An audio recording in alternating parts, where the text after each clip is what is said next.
ikintu cyose uzasoma mu ijambo ry'Imana, ikintu cyose uzamenya ko abakristo basabwa, uzahita unezererwa ko Imana yamaze kugikora. Inkuru nziza nuko ikintu cyose Imana iguhamagarira kiba cyamaze guhinduka igishoboka. Nta bintu na bimwe Imana yiduhamagarira ititeguye kubikorera muri twe. Nta kintu na kimwe Imana isaba abantu iba itamaze kugihindura igishoboka. Hari igihe tugira ubwoba bwinshi bw'ibintu Imana idusaba kubera ko turi abantu bamenyereye kwirwanaho. Yesu yaravuze ngo ninjye muzabibu w'ukuri, mwebwe gusa muri amashami. Nta kintu mushobora gukora mutamfite. Nurekeraho kwishakamo ibisubizo by'urugendo rw'agakiza, nurekeraho kubyishakamo ukabwira Umwuka Wera uti nshoboza rero ibi bintu, uzoroherwa mu rugendo, uzoroherwa mu by'Imana iguhamagarira byose. Être très facile dans tout ce que le Seigneur t'appelle. Icyampa ukanyumva. Niba hariho abantu barushye batagombaga kuruha n'abana b'Imana, niba hariho abantu bababaye kandi baruhiye muri uru rugendo batagombaga kuruha n'abana b'Imana, ntabwo Yesu yigeze dusaba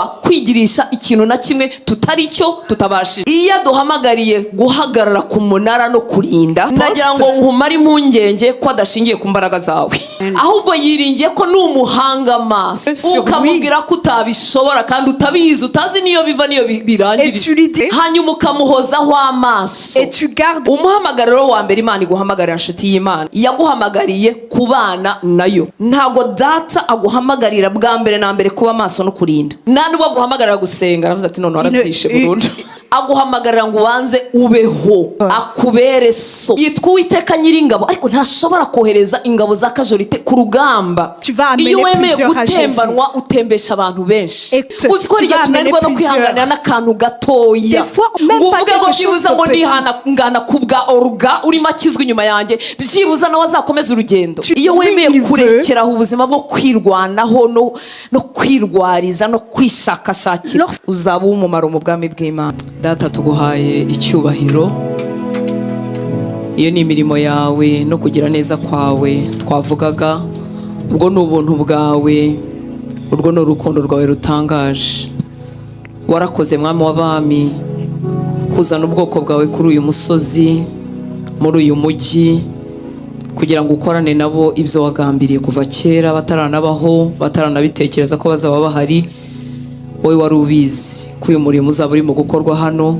Wowe wari ubizi ko aba bahungu n'abakobwa, abagore n'abagabo bazaba bari hano. Wari warabiteguye kuva kera. Tuguhaye icyubahiro. Cyo tugusaba nuko buri muntu muri twe yahuzwa n'umugambi umufitiye, yahuzwa n'icyo umutekerezaho, yahuzwa n'icyo wari warateganyije kuva kera, kuko imigambi yawe ni myiza. Mwami, twongeye gusenga ngo ijuru ridukingukire rwose, utwuzuza ibyawe kugira ngo tukugendere. Iyo witegereje uyu mujyi, wongera kuvuga nk'uko wavuganye na Yona. Yona yarababajwe n'ibye, yarababajwe n'ubwoko bwamugiriye nabi, yarababajwe n'uruyuzi rumutwikiriye akanya gato yarukuma. Uko niko ibitugize bitandukanye bijya byumagara, ariko uramubwira ngo ese nanjye simbabajwe n'aba bantu batazi gutandukanya icyatsi n'ururo, batazi icyiza. Uhora ubabajwe n'abantu batarakumenya. Amaso yawe aba ku buzima bwabo waremye, akagira agahinda kuko batakumenye, bakaba baganira imbukiro. Turakwinginze ngo uduhe umutima wawe kuri uyu mujyi wa Montreal, uduhe umutima wawe muri iki gihugu, uduhe umutima wawe hirya no hino aho wohereje ubu bwoko bw'Abanyarwanda n'Abarundi n'abavuga ururimi Mwami, n'abandi bose uri mujyana hirya no hino ukoresheje uburyo bwiza cyangwa bubi. Ariko turakwinginze ngo uduhe umutima wawe aho hose Mwami. Duhe umutima wawe, duhe amaso yawe, turebe abantu nk'uko babona, turebe ibintu nk'uko bibona Nyaguhora ku ngoma, kugira ngo koko natwe duhagarare ku munara wacu, dukomeze tuwuhagarareho turi maso, turangaguzwe dutegereje kumva icyo tubwira Nyaguhora ku ngoma, kugira ngo icyo tubwira Mwami tukirukankane, tugikangurira abandi Mwami w'abami. Ngwino tumare ibitotsi by'umwuka, ngwino tumare ibitotsi by'urupfu Nyaguhora ku ngoma. Icyadutwikiriye icyo ari cyo cyose, ikitubuza kukubona, ikitubuza kukumva, cyamburwa imbaraga Mwami w'abami muri summit ya 9 yo gusenga Mwami w'abami, udukingurira ijuru Nyaguhora ku ngoma, maze duhuzwe n'icyo dushakaho. Turakwizeye, twizeye imbaraga zawe, twizeye ubuntu bwawe, twizeye imikorere yawe. Erega nuhamagara badashoboye nkatwe, erega nuhamagara abanyantege nkeya, kuko wizeye imbaraga zawe Nyaguhora ku ngoma.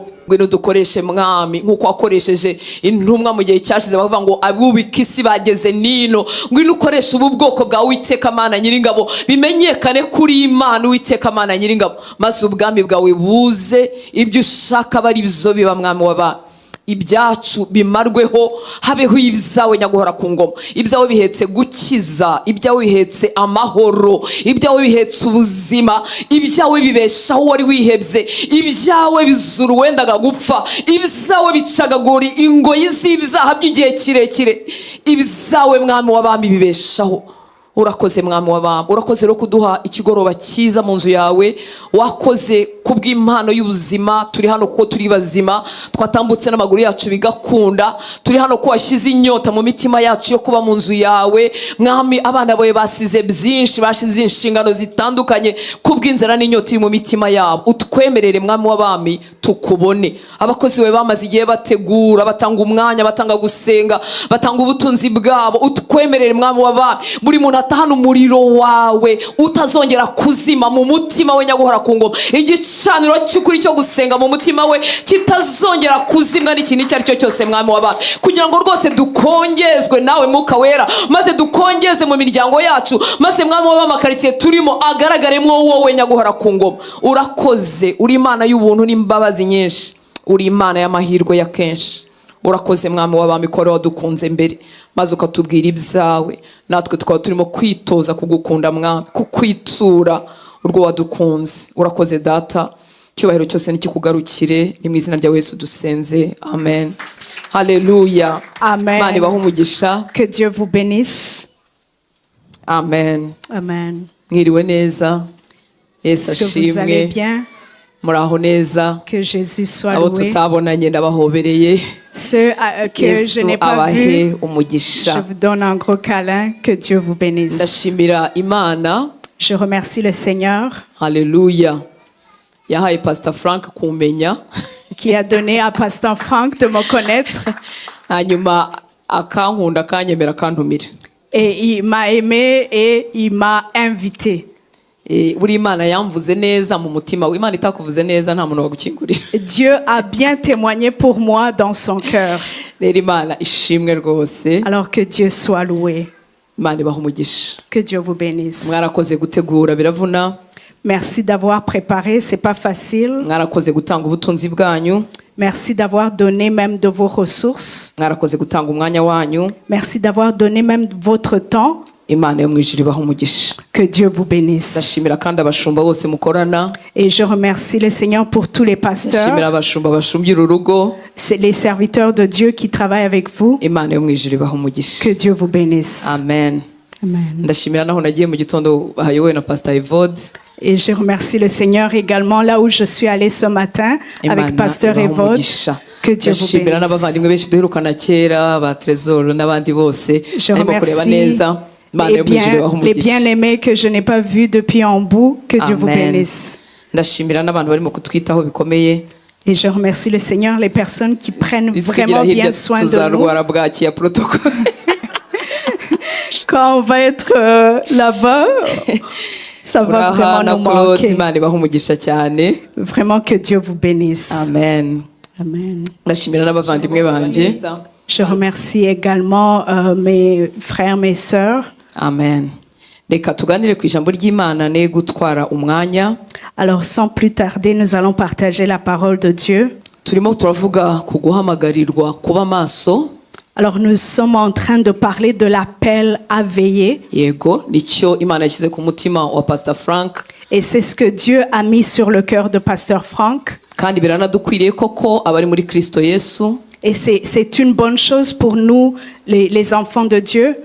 Haleluya. Amen. Ntibagiwe ndashima ubumwe bw'abashumba. Et je remercie également le Seigneur pour l'unité que je vois entre les serviteurs de Dieu. Que Dieu vous bénisse. Alléluia. Amen. Guhamagarirwa kuba maso. On appelle à veiller. Amen. Amen. Nta bintu na bimwe Imana yiduhamagarira. Il n'y a rien que Dieu nous appelle à faire ititeguye kubikorera muri twe. Sans avoir préparé à le faire en nous. Inkuru nziza nuko ikintu cyose Imana iguhamagarira. Et la bonne nouvelle, c'est que toute chose pour laquelle Dieu t'appelle, kiba cyamaze guhinduka igishoboka.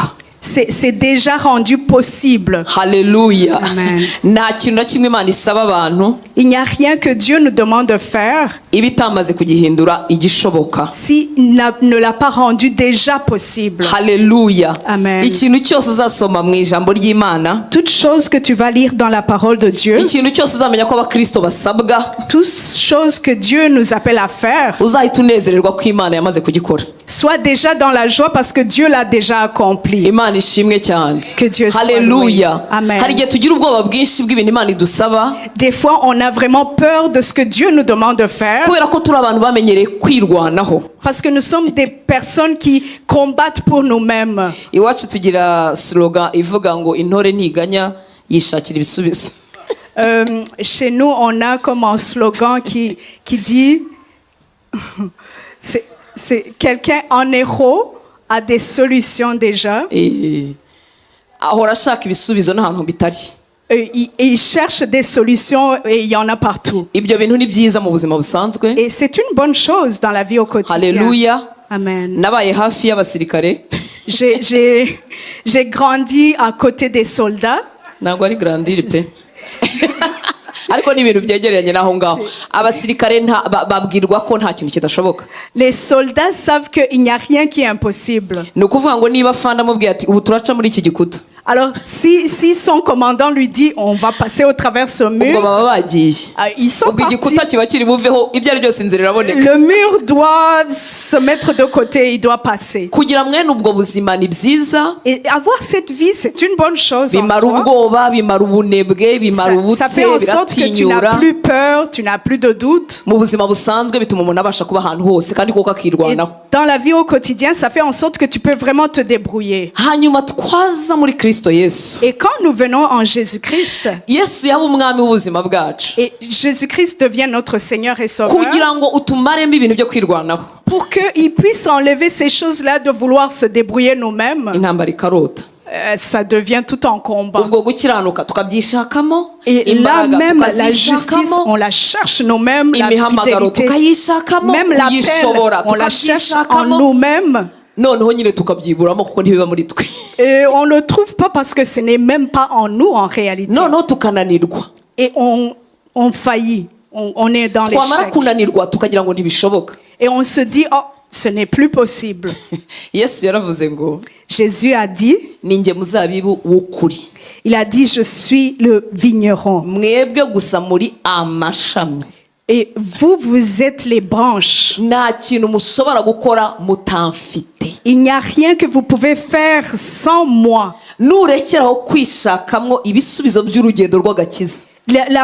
minute que tu vas plus chercher les solutions pour aller de l'avant, les solutions sur le chemin de la foi, la minute que tu vas arrêter de les chercher en toi-même et tu demandes au Saint-Esprit de te rendre capable, ça va être facile pour toi. Ça va être très facile dans tout ce que le Seigneur t'appelle, en tout. Si tu peux au moins me comprendre. S'il y a des personnes qui ne devraient même pas être fatiguées alors que dans la réalité ils sont fatigués. S'il y a des personnes qui sont épuisées, ce sont les enfants de Dieu. Il n'y a rien que le Seigneur nous appelle à prétendre à être alors que ce n'est pas déjà en nous. Hallelujah. Amen. Hallelujah. Amen. Alors lorsqu'il nous appelle à veiller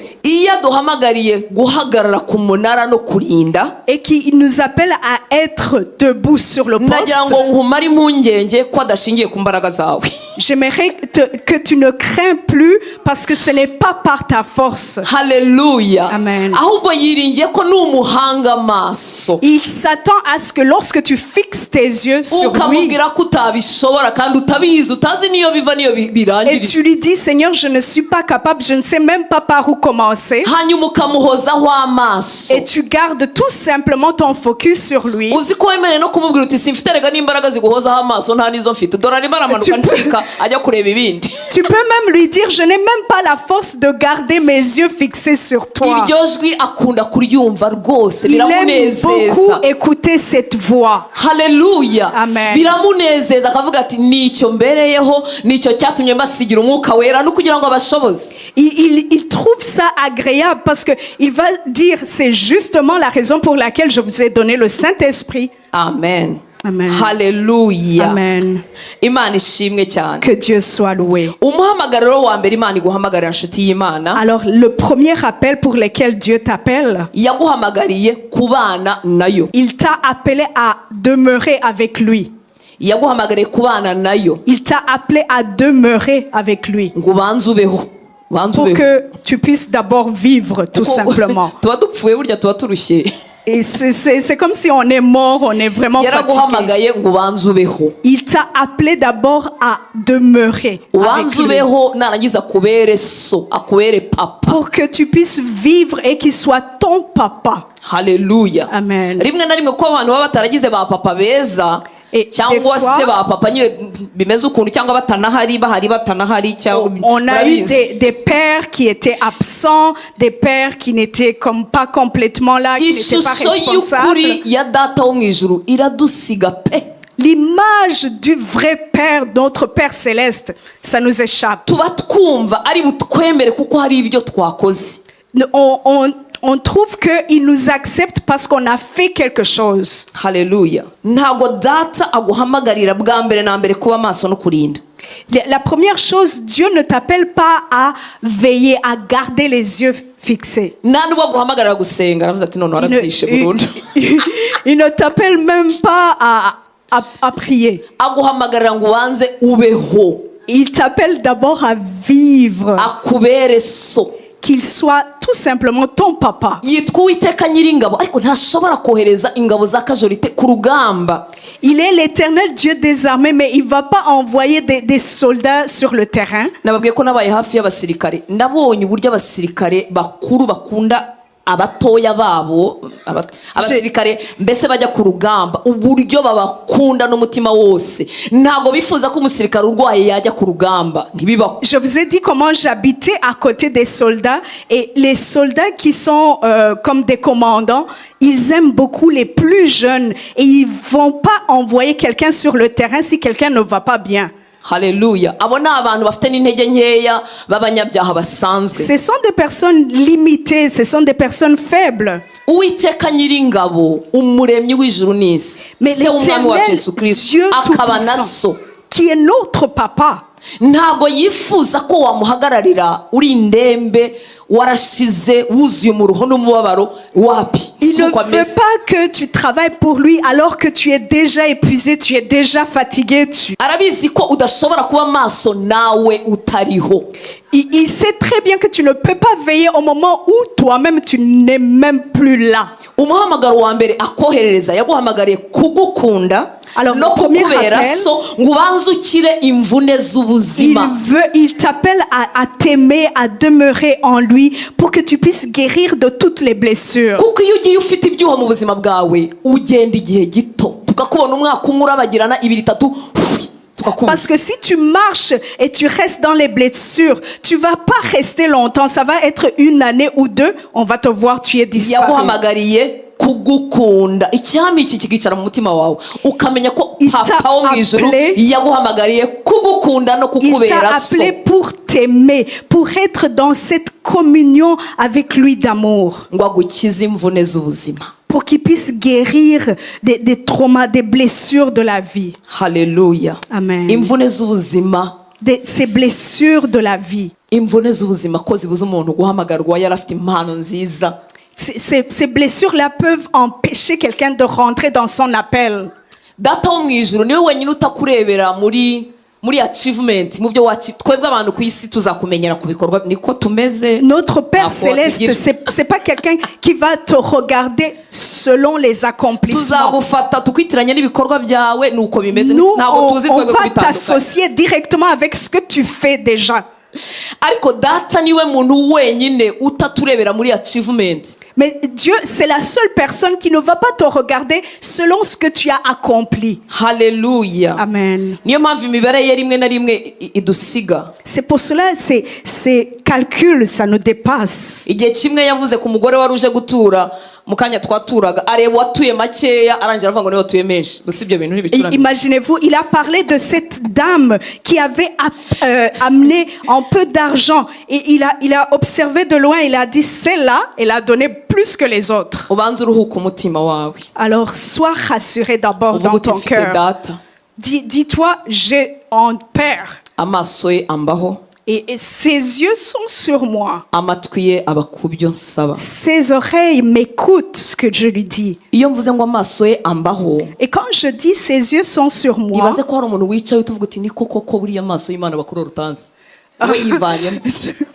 il y a quelqu'un qui va dire oh, c'est vrai, le regard de Dieu est sur Pasteur Hortense seulement, pas sur moi. Tel que je la vois là-bas, en tout cas, c'est sûr que le regard de Dieu est sur elle. Mais le regard de Dieu est sur toi. Il t'a appelé à t'aimer, à être ton père. Pour que tu puisses vraiment être inondé dans son amour. Hallelujah. Amen. Urwandiko rwa kabiri rw'Abikorinto, urwandiko rwa kabiri Pawulo yandikiye itorero ry'Ikorinto igice cya 6 17 na 18. Alors 2 Corinthiens chapitre 6 du verset 17 et 18. Yavuze ngo nuko muve hagati y'ababandi mwitandukanye ni kuwiteka avuga kandi ntimugakore ku kintu gihumanye nanjye nzabakira kandi nzababera so namwe muzambera abahungu n'abakobwa ni kuwiteka ushobora byose avuga.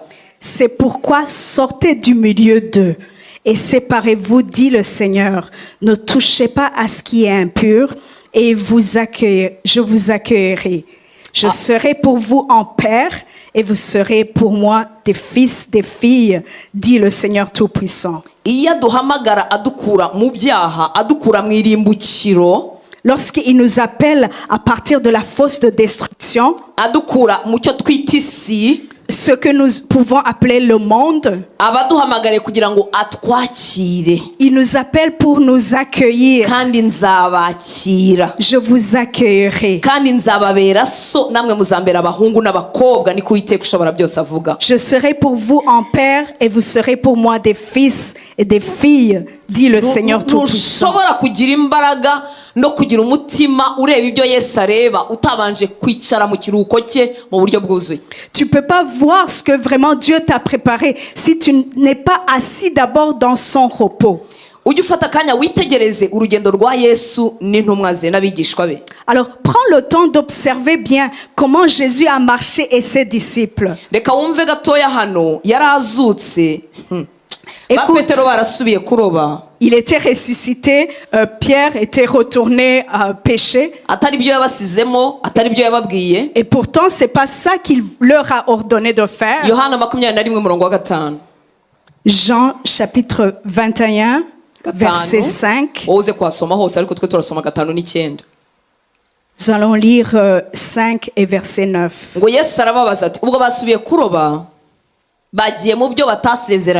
Ils sont allés pêcher.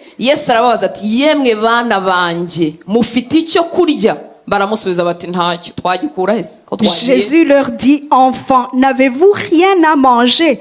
Ils lui répondirent non.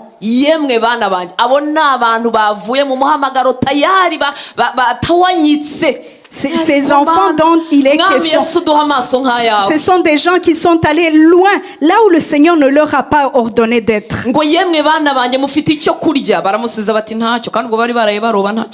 Enfants, n'avez-vous rien à manger? Ils lui répondirent non. Et pourtant, ils ont passé toute la nuit en train de pécher. Ils n'ont rien reçu. Il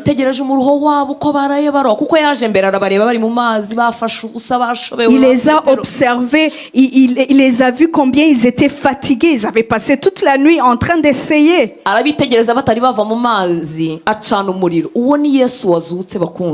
Et ce Jésus-là, c'est le Jésus qui est ressuscité. Il les a observés encore quand ils étaient dans les eaux. Et il leur a préparé un petit déjeuner.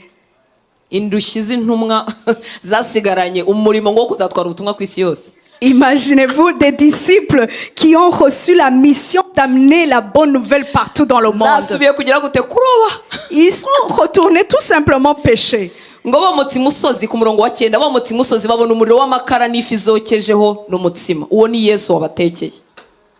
Lorsqu'ils furent descendus à terre, ils virent là des charbons allumés, du poisson dessus et du pain. Lorsque tu vas saisir l'amour de Jésus, tu ne regarderas même plus ailleurs. Imaginez-vous, il leur a dit ne péchez plus parce que vous allez pécher des hommes.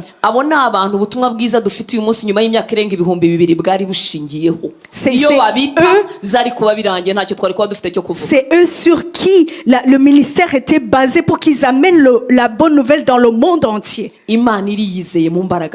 Dieu, il est très fier, il sait très bien la puissance qui est en lui.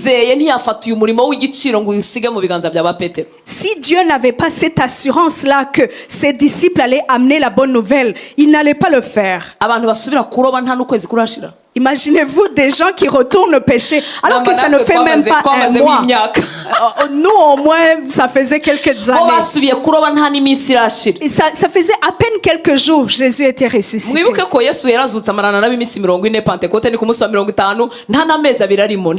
Vous vous rappelez que Jésus il a passé des jours avec eux avant Pentecôte. Je te souhaite vraiment de savoir, d'explorer la puissance de Dieu.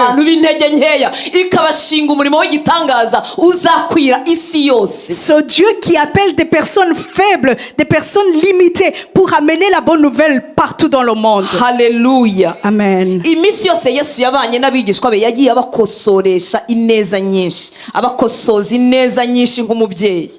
Toutes les fois que Jésus marchait avec les disciples, il les corrigeait avec amour.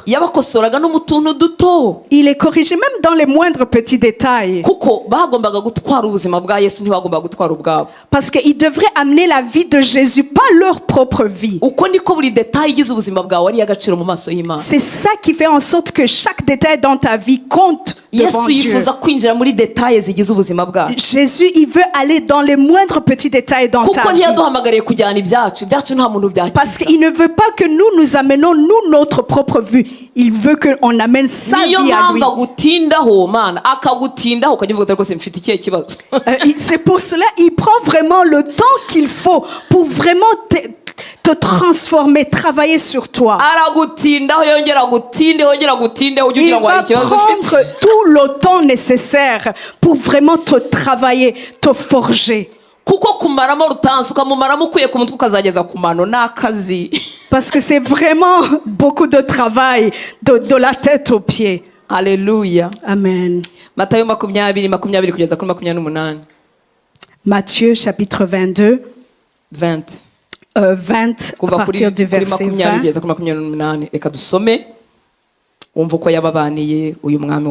Nous allons lire. Maze nyina wa bene Zebedayo azana n'abana be aho ari. Ari abantu basenga amasengesho nk'aya mama w'abahungu. Maze nyina wa bene Zebedayo azana n'abana be aho ari, aho Kristo ari aramupfukamira ngo agire icyo amusaba. Alors, la mère des fils de Zébédée s'approcha de Jésus avec ses fils et se prosterna pour lui faire une demande. Quand tu la vois se prosterner, tu vas te dire elle est dans l'esprit. ngo nawe aramubaza ati urashaka iki, aramusubiza ati tegeka ko abana banjye bombi bazicara mu bwami bwawe umwe iburyo undi ibumoso. Il lui dit, que veux-tu? Ordonne, lui dit-elle, que mes deux fils que voici soient assis dans ton royaume, l'un à ta droite et l'autre à ta gauche. Imaginez-vous la maman, elle est venue et s'est prosternée vraiment de tout son cœur. Elle a dit, ordonne. Mais que mes deux fils, que l'un s'assoie à ta droite et l'autre à ta gauche. Et Jésus lui répondit, vous ne savez pas ce que vous demandez. Pouvez-vous boire la coupe que je dois boire?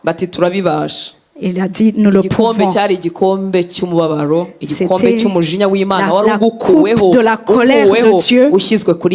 Et c'était sur Jésus. arababwira ati ni ukuri igikombe cyanjye muzakinywera kuko nabo bagombaga kubabazwa no kwicwa bamwe muri bo. Il leur répondit, il est vrai que vous boirez ma coupe, mais ce qui est d'être assis à ma droite et à ma gauche, cela ne dépend pas de moi.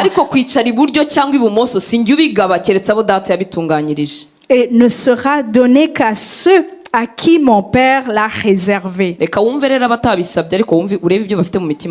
Alors regarde ce qu'ils ont dans leur cœur.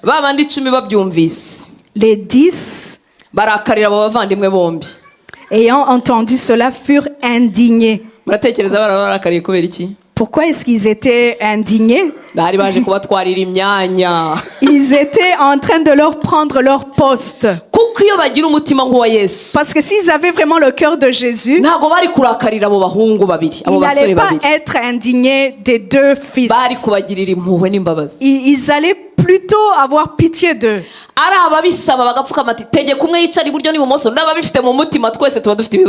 Que ce soit la personne qui l'exprime de son cœur, qui dit oh je veux que mes fils soient assis à droite et à gauche, et même ceux qui sont qui le pensent dans leur cœur, c'est la même chose.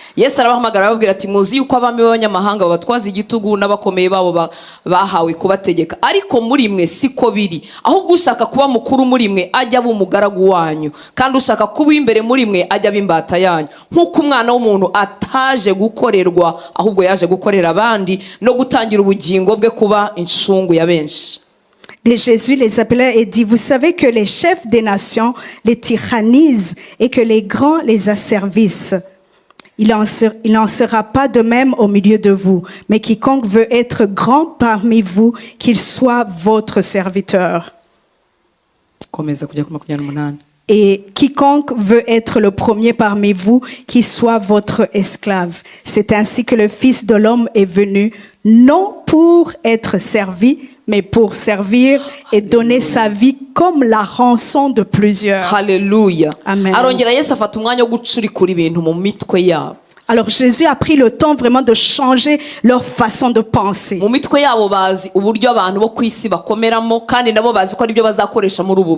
Parce que eux, ils savent comment ça fonctionne dans le monde pour que quelqu'un soit grand.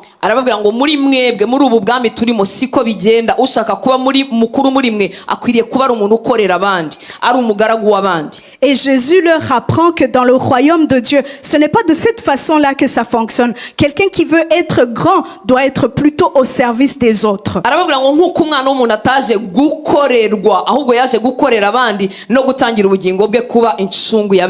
C'est ainsi que le Fils de l'homme est venu, non pour être servi, mais pour servir et donner sa vie comme la rançon de plusieurs.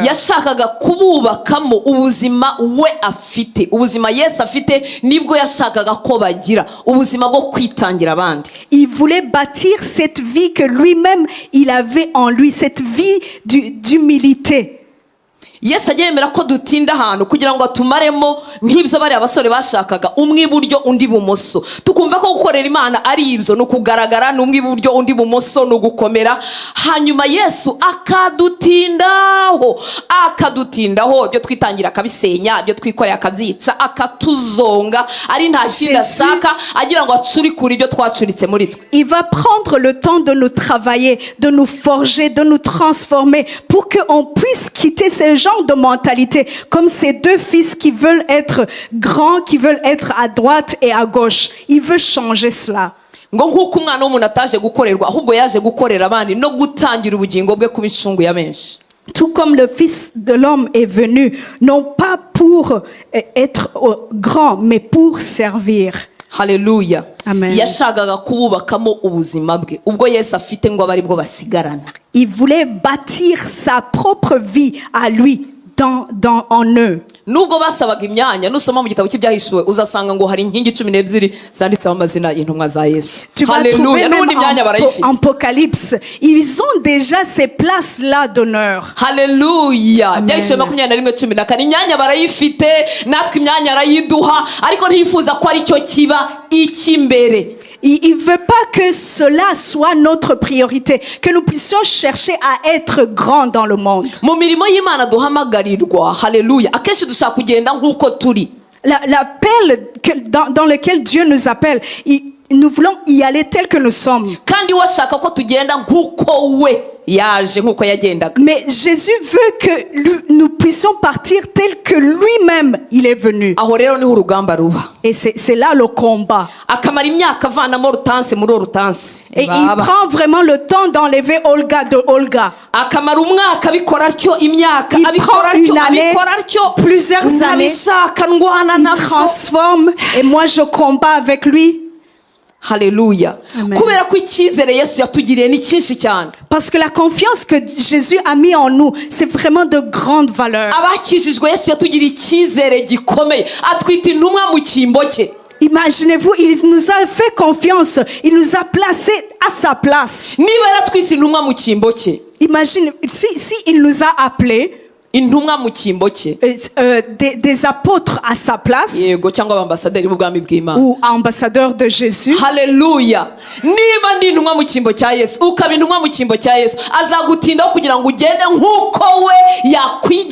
Si tu es la personne qui représente Jésus ici-bas, il va prendre tout le temps nécessaire pour vraiment te forger, te travailler, pour que tu puisses y aller tel que lui il veut.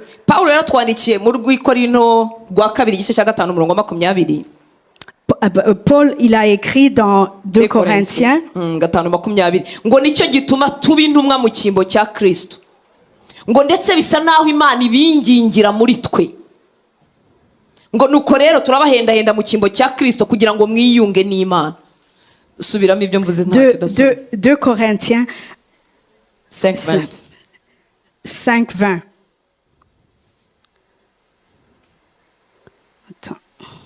Subiramo ibyo mvuga ntacyo. Nicyo gituma, c'est pour cela tuba intumwa, nous sommes des apôtres mu cyimbo cya Kristo, à la place de Jésus. C'est comme Dieu fait en sorte qu'il appelle des gens au travers de nous. Hallelujah.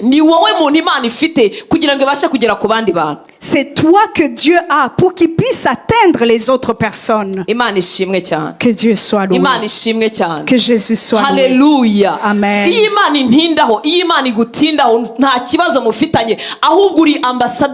bw'Imana ntabwo ambasaderi atwara agenda ze n'ibyo arota n'ibyo ashaka, ntabwo yinjira mu gihugu iyo yoherejwe bajya ngo ronye ngo nkunda imirima ngo nkunda ngo amazu. Ambasaderi yakira ubutumwa bw'umuyobozi w'igihugu cye akagenda akabukora nk'uko yabuhawe. Si Jésus prend le temps qu'il faut pour vraiment te forger, pour te travailler, c'est pour que tu sois cet ambassadeur là, parce qu'un ambassadeur dans le monde prend le temps de suivre les directives qu'il a reçues, de la même façon qu'on le fait avec Jésus.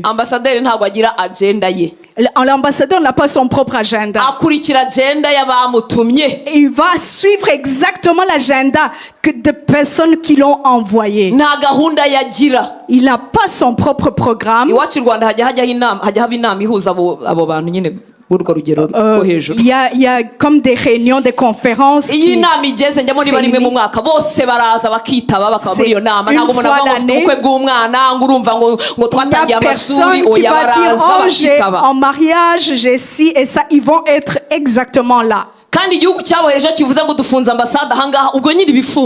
Et si un pays dit, ils ont fermé, disons, les frontières, ils ont fermé. Si tu peux saisir et comprendre la confiance que Jésus a mis en toi. Alléluia. Amen.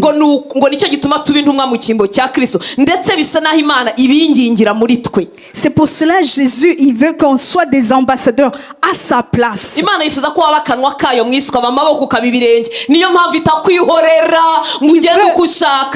veut que tu sois sa bouche, il veut que tu sois ses mains, il veut que tu le représentes efficacement ici-bas. Alléluia. Alors dans Jean, lorsque Jésus était déjà ressuscité,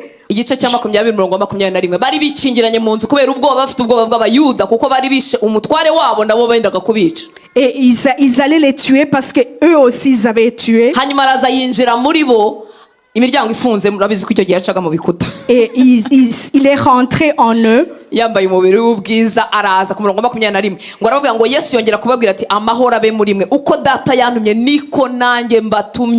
Que la paix soit avec vous. Je vous envoie tout comme mon Père m'a envoyé.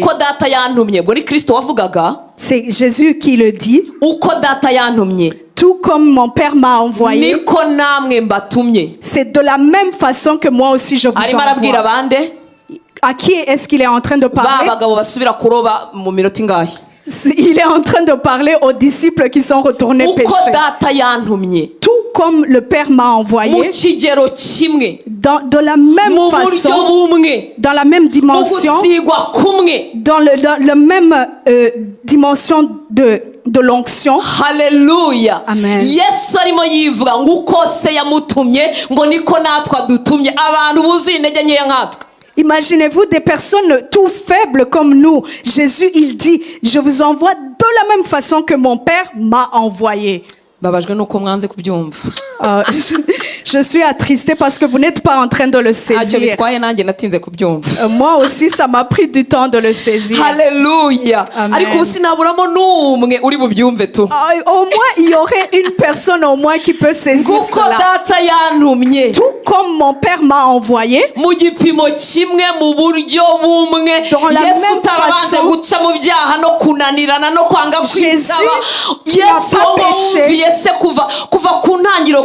Il a obéi le Père du début jusqu'à la fin. En fin de compte, il dit à ces disciples-là qui sont faibles, il leur dit, de la même façon que mon Père m'a envoyé, de la même façon que je vous envoie aussi. Alors c'est pour cela il prend le temps vraiment de te bâtir. Tu veux passer par là, il t'empêche. Tu veux aller là, il t'empêche.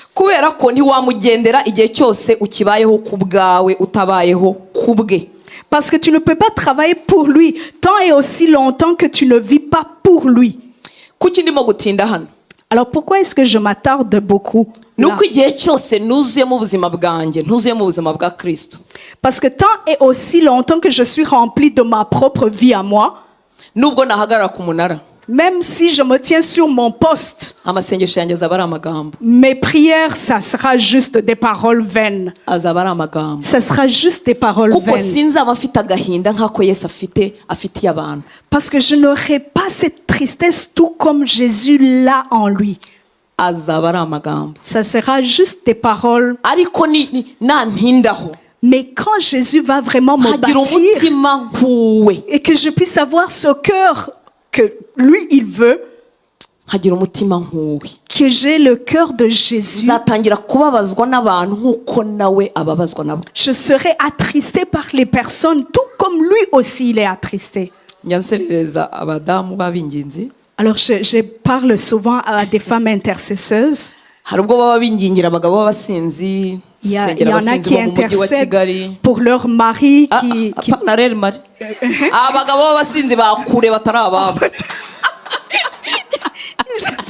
Ils intercèdent pour des hommes qui sont loin. On prie pour les personnes qui boivent de l'alcool, des personnes prostituées qui ne sont pas les nôtres.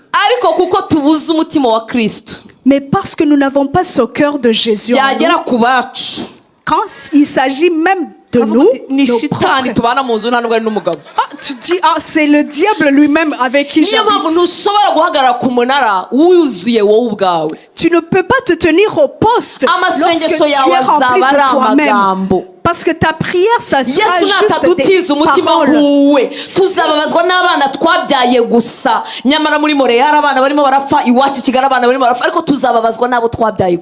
Si nous sommes juste remplis de nous-mêmes, on va être attristés juste pour nos propres enfants. Alors qu'il y a des enfants, même à Montréal, de part et d'autre, qui ont besoin de nos prières. À un moment donné, je voulais quitter mon appel. Toi aussi, ça t'est arrivé. Bon. J'étais en train de bien dire au revoir à Dieu.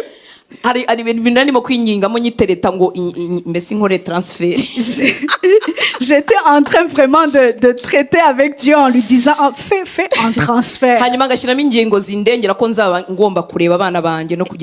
Et j'ai mis même mes droits en disant j'ai droit à ça. Tu le vois? Dieu m'a dit au moins toi, tes enfants, tu les as avec toi. simvuga batagira base n'abanyina bo mu mubiri bafite ariko badafite umuntu n'umwe n'abasengera. Jésus m'a montré que en fait il y a des enfants, il y a des enfants qui ont des parents, si tu veux, qui sont là, mais il n'y a personne vraiment qui intercède pour eux. Reka tugaruke bakundwa. Est-ce que nous puissions Hallelujah. Yesu aravuga ngo uko data yantumye niko nanjye mbatumye. Tout comme Dieu m'a envoyé, je vous envoie aussi. Ntiwamugendera ukiyuzuye. Tu ne peux pas servir Dieu tant et aussi longtemps que tu es rempli de toi-même. Ukibayeho kubgawe ujya ushaka. Lorsque tu vis pour toi-même, quand tu fais ce que tu veux, tu déménages quand tu veux, tu vas dans des affaires telles que tu veux, tu vas vivre juste pour toi-même. Paul, quand il écrivait aux Philippiens, il y a quelque part où il a écrit, ça m'a triste.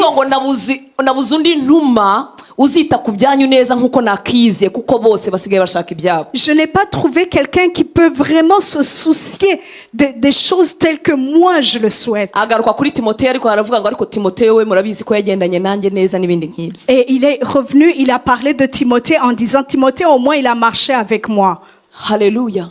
Ngo nabuze undi mbatumaho uzita ku byanyu neza nkuko nakize kuko abandi bose bashaka ibyabo. Je n'ai pas trouvé quelqu'un qui peut vraiment se soucier des choses de Dieu parce que les autres sont partis ailleurs. Abavuga butumwa turi ibihumbi n'ibihumbagiza. Des hommes, des femmes de Dieu, des pasteurs, on est des milliers, des chrétiens, on est des milliers.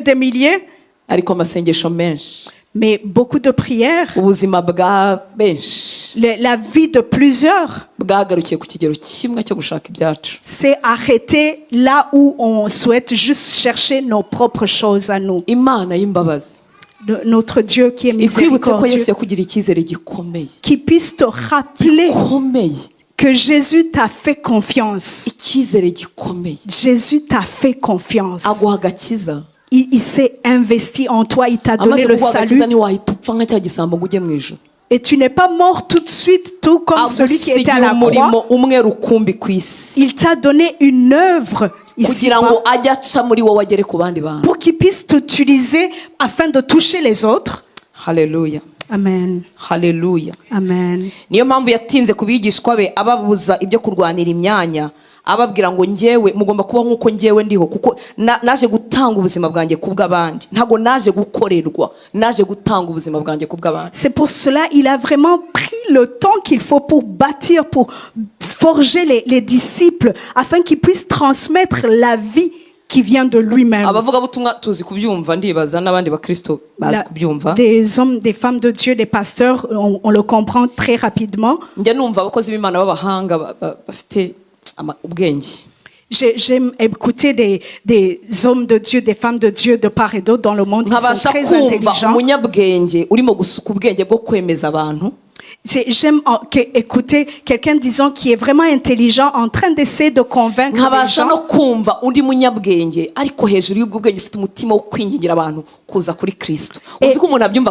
Il y a une différence avec l'autre qui est intelligent mais qui a ce souci-là, qui a cette peine en lui pour vraiment ramener plusieurs à Jésus. Et pourtant, les deux ont la même intelligence. Dans un, tu vas sentir comme s'il veut convaincre. Et tu les écoutes, tu dis, oh, ils connaissent vraiment beaucoup de versets. Mais il s'est arrêté juste à corriger.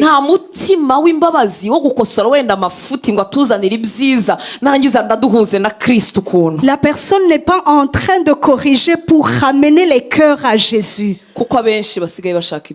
Parce qu'il y en a plusieurs qui veulent chercher leurs propres intérêts.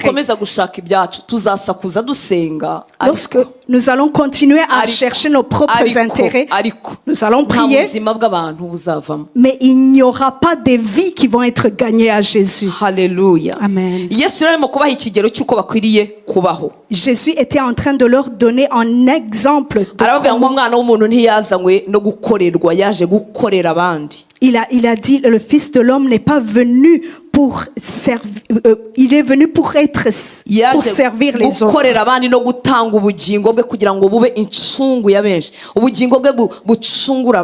Il est venu pour amener, il nous a donné la vie éternelle afin qu'il puisse sauver plusieurs.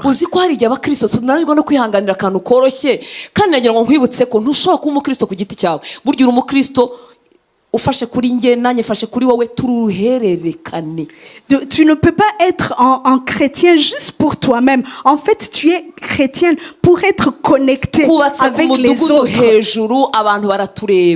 Parce que nous sommes sur la montagne et les gens nous observent. Lorsque tu es fort dans ce que tu as cette conviction-là, tu vas amener plusieurs à Jésus. Et quand tu chutes, tu vas amener plusieurs. Des fois, on ne supporte même pas quelque chose de petit. Tu n'es même pas patient pour la personne qui est juste à côté de toi. Que Dieu vraiment nous fasse grâce. Alléluia. Alléluia. Amen. Il est venu pour servir, pour être le rançon pour plusieurs.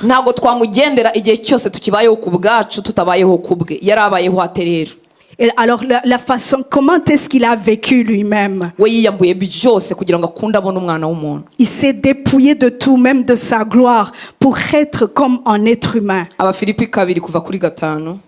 Alors Philippiens chapitre 2, verset 5. Ayez en vous les sentiments qui étaient en Jésus-Christ. Ayez en vous les sentiments qui étaient en Jésus-Christ. Let this mind be in you.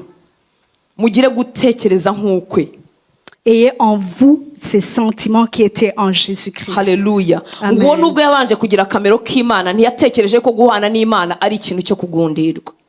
Lequel, existant en forme de Dieu, n'a point regardé comme une proie à arracher d'être égal avec Dieu.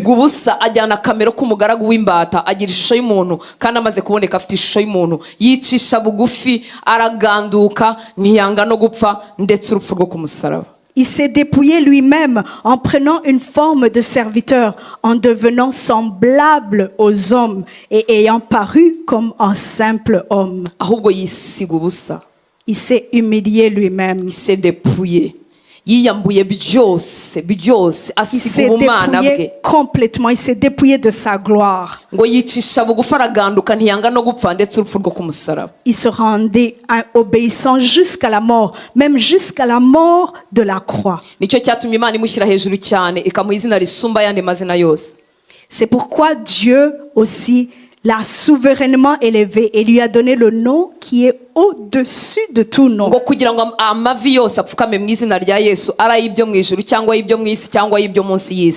Afin qu'au nom de Jésus, tout genou fléchisse dans les cieux, sur la terre et sous la terre.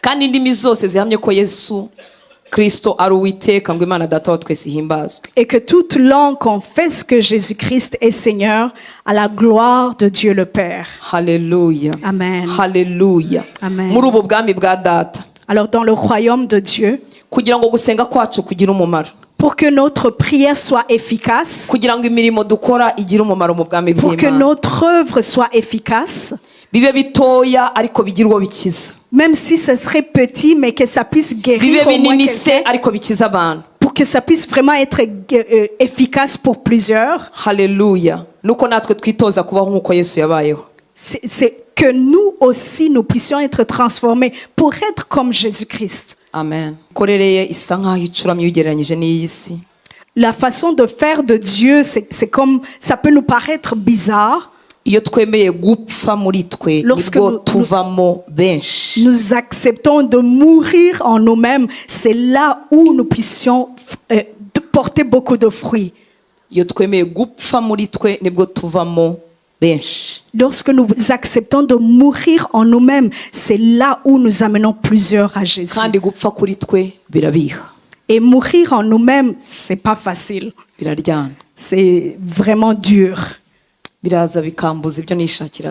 Et ça m'empêche d'avoir ce que moi je veux, mes intérêts.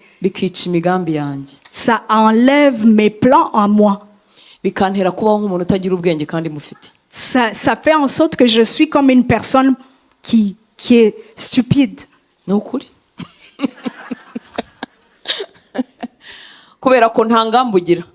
Parce que tu n'as pas vraiment quelque chose sur lequel t'appuyer. Je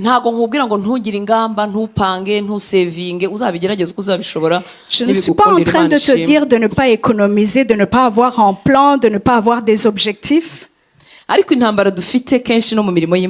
Mais la plupart des fois, les batailles que nous avons, même dans l'appel de Dieu,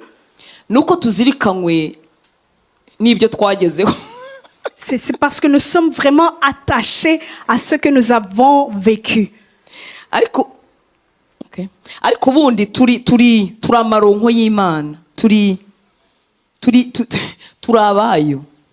Mais nous appartenons à Jésus. Lorsque quelque chose est à toi, quand tu veux, tu le mets ici. Une autre matinée, tu peux le mettre là-bas. Ou bien tu peux le mettre même derrière. Ou tu peux l'amener devant. Mais parce que cette vie est difficile,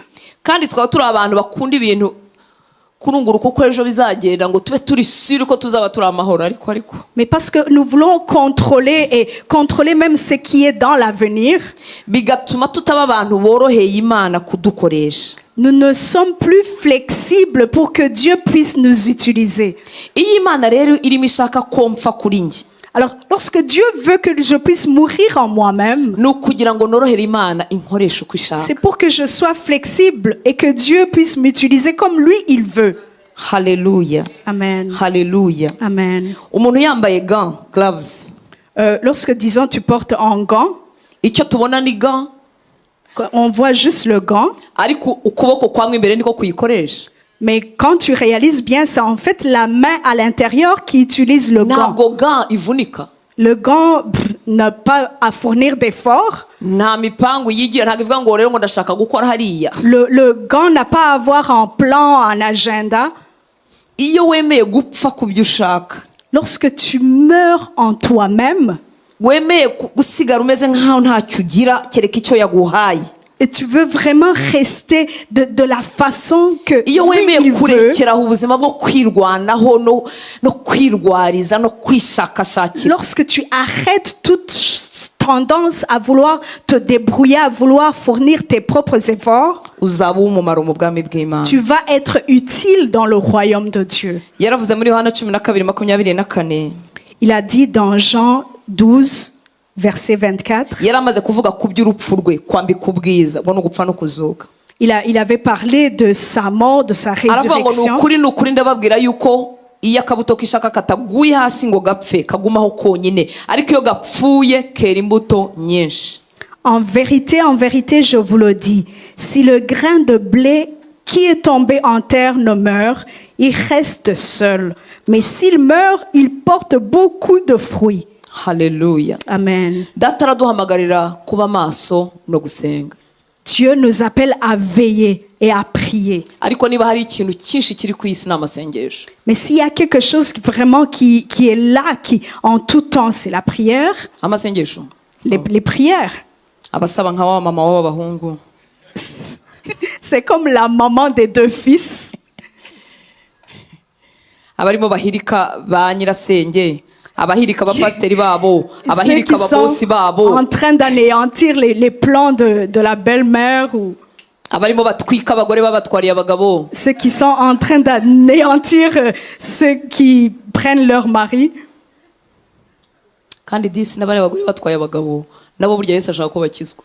Et pourtant, les femmes qui prennent les maris des autres, Jésus veut les sauver aussi. amasengesho y'abana b'Imana benshi kuko twanze gupfa ndimo nakomeza ngatunga urutoki hari kugira ngo niho dupfira. Amasengesho y'abana b'Imana benshi kuko twanze gupfa ameze nk'uburozi. C'est comme si c'est de la sorcellerie, les prières que nous montons à Dieu. C'est rempli de l'égoïsme. S'il n'y a plus de miséricorde, Imana y'imbabazi tuyisabe kuko iradushaka. Dieu qui est miséricordieux, Dieu, donne-nous le cœur qui est en toi. Hallelujah. Amen. Mama Sara yabivuzeho ubushize igihe baca i Samariya bari abasore intumwa za Yesu baciye muri Samariya ngo Samariya banga kubakira kuko murabizi baraziranaga n'abayuda. On a parlé lorsqu'ils sont passés en Samarie, ils n'étaient pas acceptés. Banze kubakira bakotinga ibyanditswe. Et quand ils ne les ont pas acceptés, ils ont proclamé la parole. Et ils ont dit, on va descendre le feu, tout comme Élie l'a fait. Nous pouvons faire descendre le feu pour qu'ils puissent le brûler. Jésus, il leur a dit, vous ne savez même pas quel esprit vous anime. Parce que le Fils de l'homme n'est pas venu pour détruire, mais il est venu pour sauver. Nous sommes nombreux ici. Si nous pouvons avoir le cœur de Christ, nous implorerons le ciel, nous implorerons Dieu et Dieu va sauver. Vraiment, lorsque nous prions, en fait, nous prions avec notre cœur. Moi j'aime prier et je monte ma voix, je prends le temps. Mais quand j'ai compris que ce n'est pas un être humain qui prie et que c'est plutôt le cœur qui prie, je me suis rendu compte qu'en fait nos paroles n'ont comme aucune importance. Hallelujah.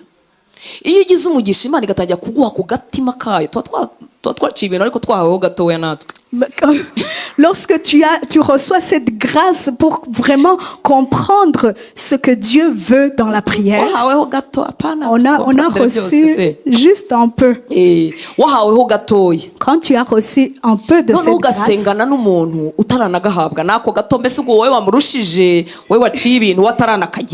et tu as prié avec quelqu'un qui n'a pas encore reçu même cette petite grâce-là que toi tu as.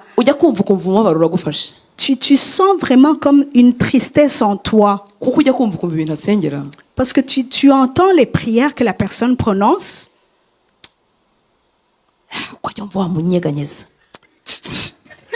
Tu sens comme tu veux bousculer la personne, mais toi non plus, on ne t'a pas bousculé. Oh Seigneur, garde mes enfants. Et même les sorciers aussi, ils prient de la même façon. Dieu garde leur business, Dieu garde leur mari.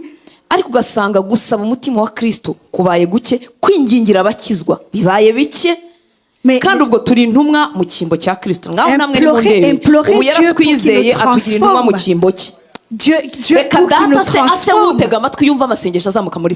Si Dieu peut écouter nos prières que nous prononçons, est-ce que nous disons, Dieu, donne-moi le cœur qui était en Jésus? Les disciples qui étaient à la place de Jésus. Imagine si Dieu écoute vraiment ces prières. Ce sont ces gens vraiment que j'ai envoyés à Montréal pour qu'ils puissent envoyer la bonne nouvelle à Montréal.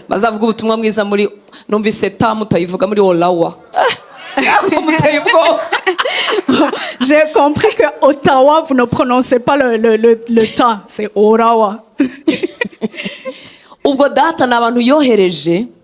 Ce sont des personnes que Dieu a envoyées.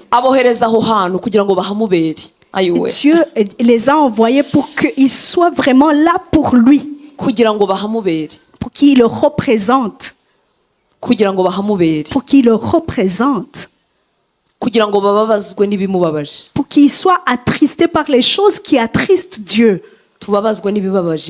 Que nous soyons attristés par les choses qui attristent Dieu. Dieu a un seul business sur terre. La vie d'un être humain. La vie d'un être humain. Lorsque quelqu'un meurt, c'est fini. C'est fini.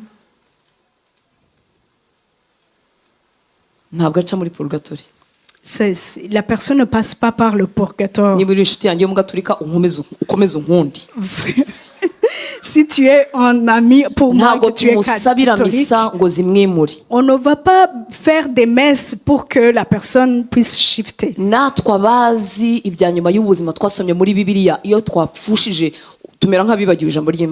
Et même nous-mêmes qui connaissons la parole de Dieu, lorsque nous perdons quelqu'un qui est proche, c'est comme si on a oublié la parole de Dieu, ce qu'elle dit. On va en dehors de la parole de Dieu. Nous parlons même à la personne qui est morte alors qu'elle ne nous entend même plus. Tu dis, vraiment Dieu, que tu puisses reposer cette personne, que tu puisses la sanctifier.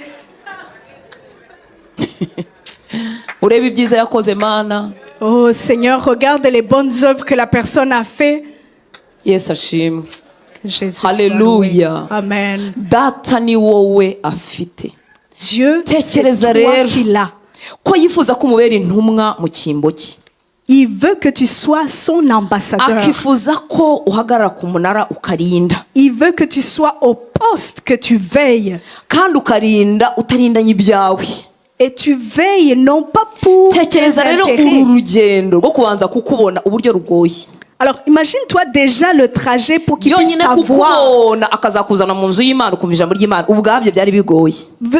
Juste même t'amener dans la maison de Dieu, c'était tout un problème.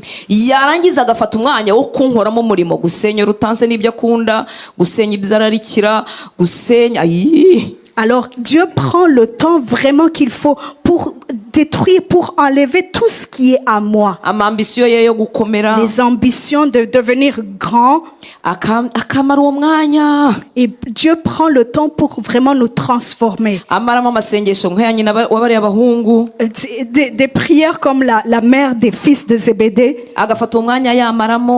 Et tu prends le temps vraiment dans ces prières-là. Regarde le trajet, tout ce processus-là. Et quand je commence à comprendre un peu le salut, après que Dieu a fait toute son œuvre en moi, et là j'arrive là où Dieu même il a travaillé sur moi. Je fais mes choses. Je fais les choses qui sont dans mes intérêts à moi et non pas ses intérêts à lui. Dieu, il attend ses disciples, il attend ses ambassadeurs qui vont œuvrer sur lui. Il ne les trouve pas. Alors, j'aimerais qu'on puisse clôturer.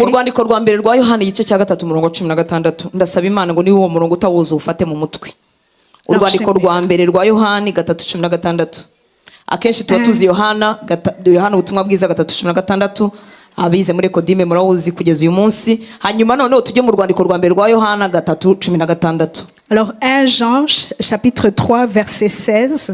Iki nicyo kitumenyesha urukundo icyo ari cyo. C'est ce qui nous montre vraiment réellement qu'est-ce que l'amour. Nuko Yesu yatanze ubugingo bwe ku bwacu. C'est que Jésus a donné sa vie pour nous. natwe ikidukwiriye nuko twatanga ubugingo bwacu ku bwa bene data. Et ce qui serait agréable, c'est que nous aussi nous puissions donner notre vie pour les frères. ikidukwiriye nuko twatanga ubugingo bwacu ku bwa bene data. Ce qui serait agréable, c'est que nous aussi nous donnons notre vie pour les frères. kitumenyesha urukundo icyo ari cyo. C'est ce qui nous apprend réellement qu'est-ce que l'amour de Dieu. Nuko Yesu yatanze ubugingo bwe ku bwacu. C'est que Jésus a donné sa vie pour nous. Natwe ikidukwiriye. Et nous aussi. Abo ngabo yahaye ubugingo bwe. Les personnes à qui il a donné la vie éternelle. Aribo batwebwe. C'est toi et ngo moi. natwe ikidukwiriye nuko twatanga ubugingo bwacu ku bwa bene data. Ce qui serait agréable, c'est que nous aussi nous donnons notre vie pour les frères. Hallelujah. Amen. Ntashaka ko tubikora nk'abakora umurimo. Il ne veut pas qu'on puisse le faire comme un travail du monde. Il veut qu'on puisse vraiment le faire pressé par l'amour qui nous a aimés. C'est pourquoi le premier appel, c'est pour que tu puisses vraiment demeurer dans son amour. Parce que si tu ne reçois pas vraiment véritablement l'amour de Christ en toi, tu ne pourras pas la vivre.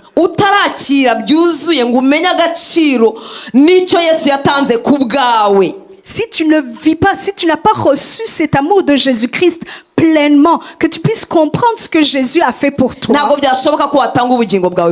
tu ne pourras pas donner ta vie à tes frères. Hallelujah. Donner notre vie, ça ne veut pas dire qu'on aille à la croix. Mais pour qu'on puisse avoir la bonne nouvelle aujourd'hui,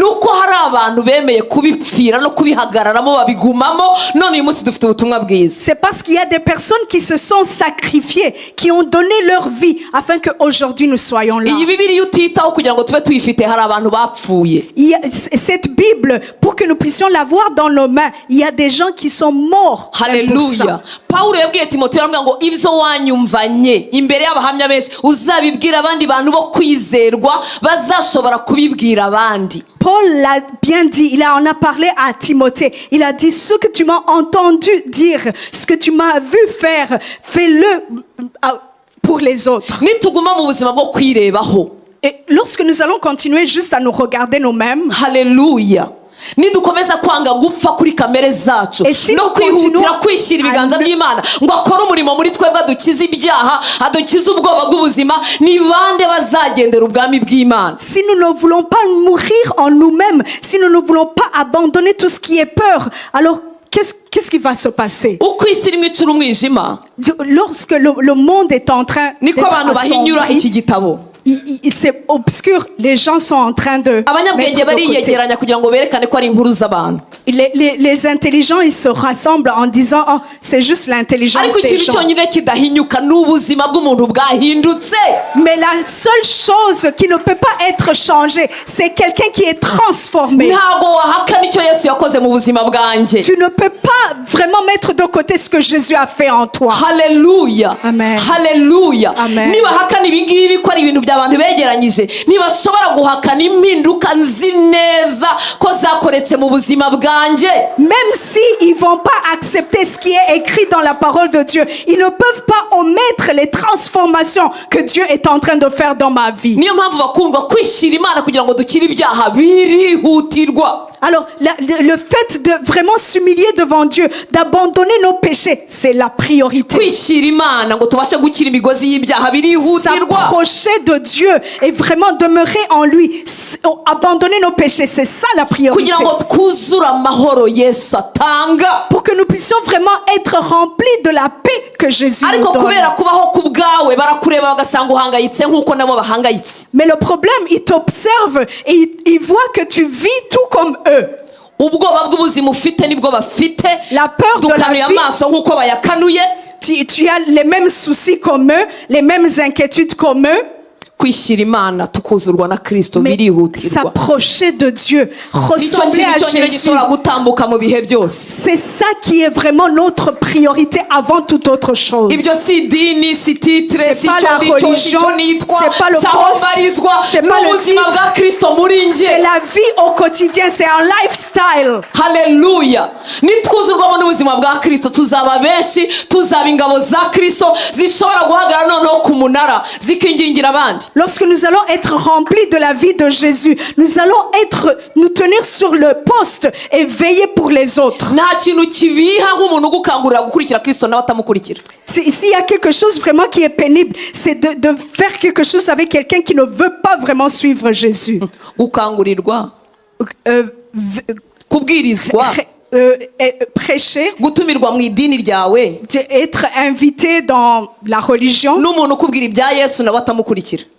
Avec quelqu'un qui te dit de Jésus mais tu ne vois même pas Jésus dans la personne. Hallelujah. Nta kintu kibiha nkabyo. C'est triste. Umuntu akicarana nawe muri office akajya gutumira mu idini rye nawe nta Kristo ugaragara muri we. La personne qui est, disons, en collègue de travail t'invite à l'église mais tu ne vois même pas Jésus dans la personne. Ubuhutu n'ubututsi se nino birahaba. La personne est remplie de discrimination. Hutu, Tutsi. La personne est remplie de l'amour du monde. Anyuzamo agakoresha inzaratsi. Ntabwo nari nzi ko no muri Canada mugira inzaratsi. Yesu Kristo. Inzaratsi ni inzaratsi nyine. Ntabwo ziba mu Cyongereza zihurira. Mu Gifaransa. Kubera kutirekurira mu maboko ya Yesu, dushaka gukomeza kugira telekomande y'ubuzima, dukontorora uko abagabo bacu babaho, dukontorora uko abo dushaka babaho, kubera kutirekurira mu biganza bya Yesu, duhora n'ibyuho twakuranye mu buzima bwacu. Abandonner complètement à Jésus, mais on garde toutes nos choses en nous. Bakundwa, mureke twishyire umwana. Bien-aimé, aradukeneye, ni wowe kanwa ke, ni wowe maboko ye. C'est vraiment lui notre paix. Il veut te remplir de lui-même, de sa vie, que tu puisses rentrer dans le repos, que tu ne sois pas dans la compétition, que tu ne sois pas dans la jalousie ou la compétition, mais que tu sois dans la paix de Jésus.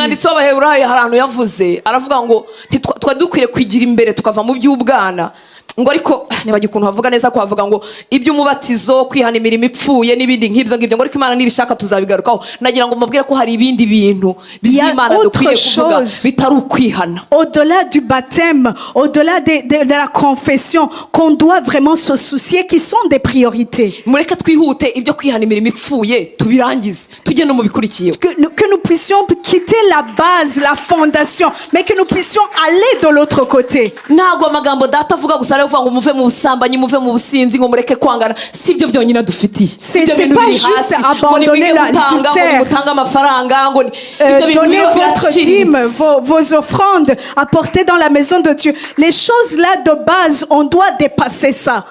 Iyo umuntu akunda aratanga. Lorsque quelqu'un aime, la personne donne.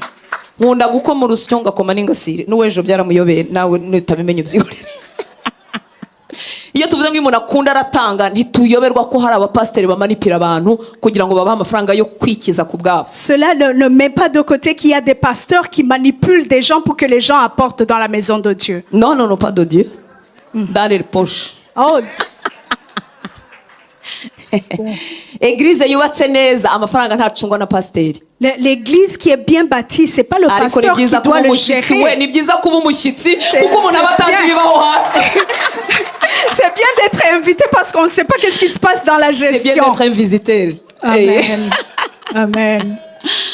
Église icunzwe neza, habaho uko amafaranga akora, pasteur niba muhemba bakamuhemba. Une façon que l'église fonctionne, c'est pas le pasteur qui doit gérer les finances. n'amafaranga ari nawe uvuga uko bigenda nuko bigenda, agafungura ibintu hirya no hino agamije gukamura amafaranga hirya no hino ku isi, qui doit gérer les finances, qui doit faire ci et ça. Hallelujah. Amen. Hallelujah. Amen. Urukundo rwa Kristo ruraduhata. Mu Bikorinto ba 2:5 ndangize dusenge 14:15. Bakundwa, ntabwo data duhamagara kuba ku munara nkatwe ubwacu.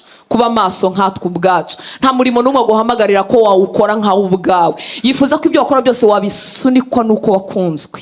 Il veut vraiment que tu puisses faire toutes choses que tu dois faire, pressé par l'amour de Jésus en toi. L'amour, c'est une force, c'est une puissance.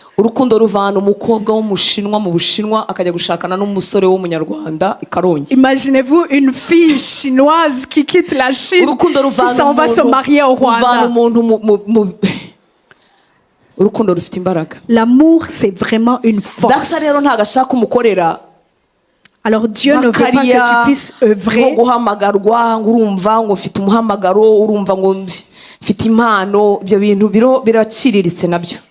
Tu vas pas dire oh j'ai cet appel.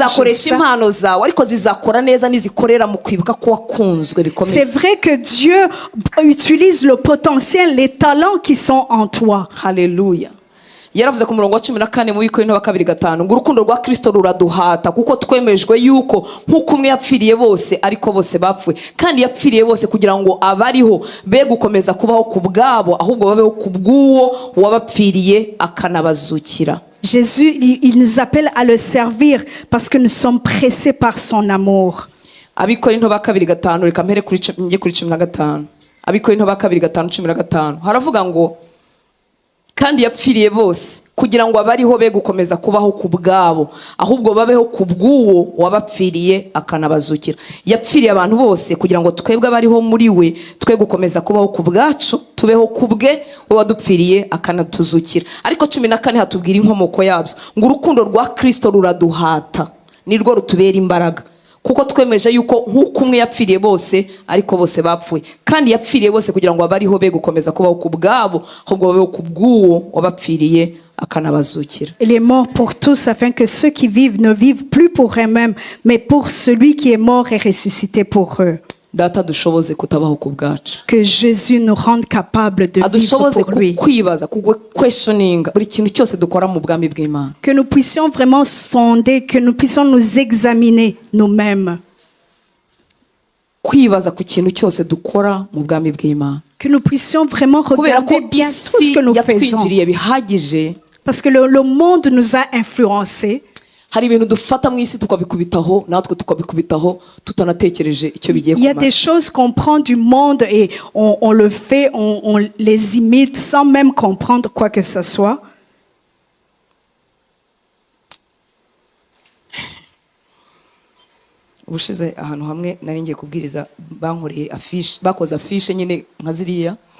Dernièrement, il y a un endroit où je suis allée, ils ont fait une affiche un peu comme ici. Et ils ont fait l'affiche comme si c'est moi qui allais vraiment parler. Et ils m'ont mis au-dessus.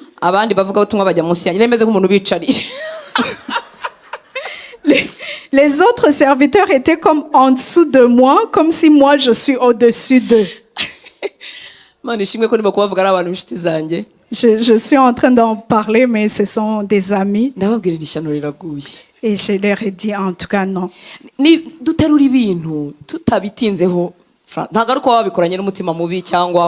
n'ont pas fait pour faire du mal. On fait les choses, on imite. J'ai juste donné cet exemple-là seulement. C'est cet exemple-là.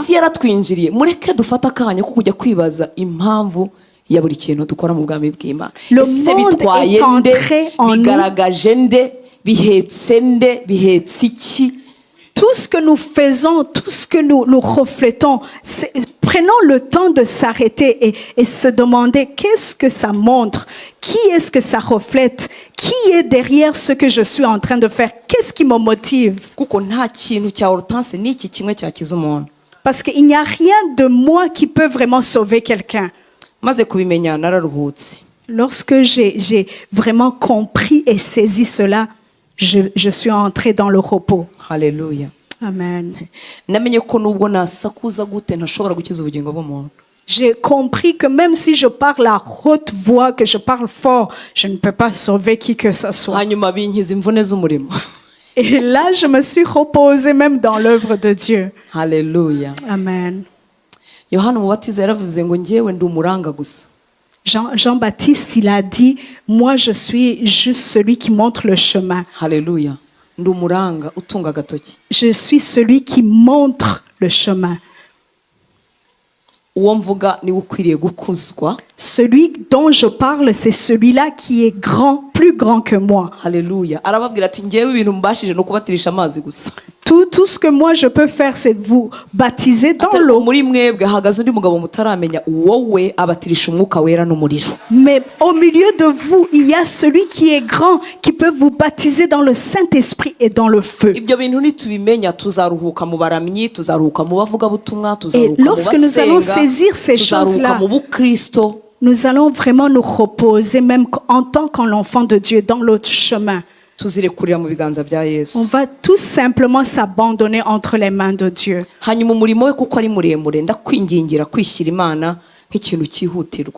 Et comme l'œuvre de Dieu est en processus, alors abandonne-toi à lui.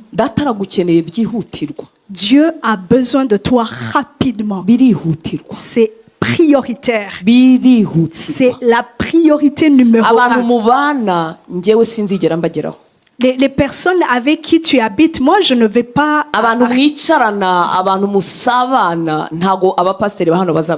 Les collègues du travail, les personnes que tu croises au quotidien. Mais c'est toi l'évangéliste que Dieu a choisi. Alléluia. Amen. C'est toi qui dois amener la bonne nouvelle.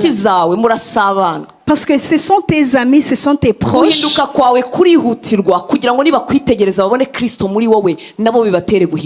Ta transformation, c'est vraiment prioritaire pour que quand les autres te regardent, ils puissent t'envier et vouloir ce qui est en toi. Alléluia.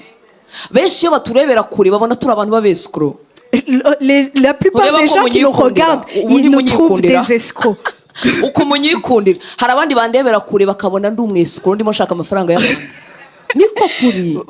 comme vous pouvez m'aimer, mais il y en a d'autres qui me regardent de loin, qui me voient comme une escroc.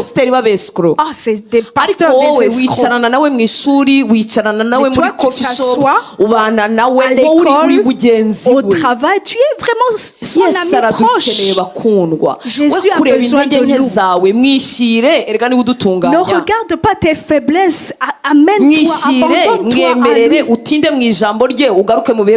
Sois dans la parole de Dieu. Sois dans la prière pour lui permettre de faire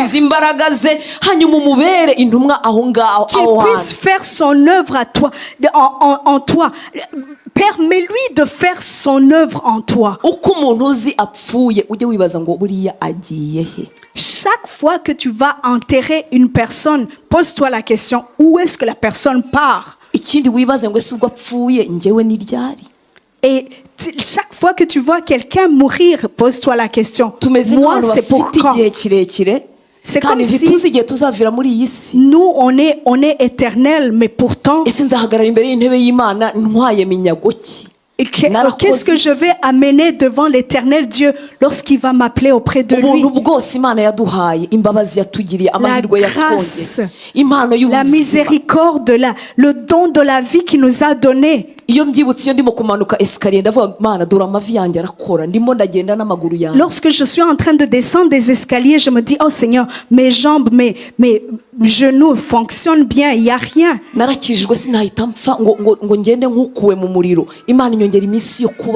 Dieu m'a ajouté encore, il m'a donné le salut, mais il m'a donné des jours à vivre. Tout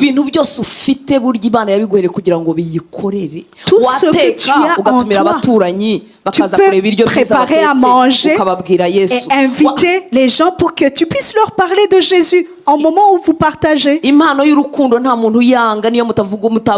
don de l'amour, il n'y a personne qui peut refuser cela, peu importe qui dans le monde. Est-ce qu'on ne puisse pas rester ici? Nous allons prier. Sache que Dieu a besoin de toi. Qui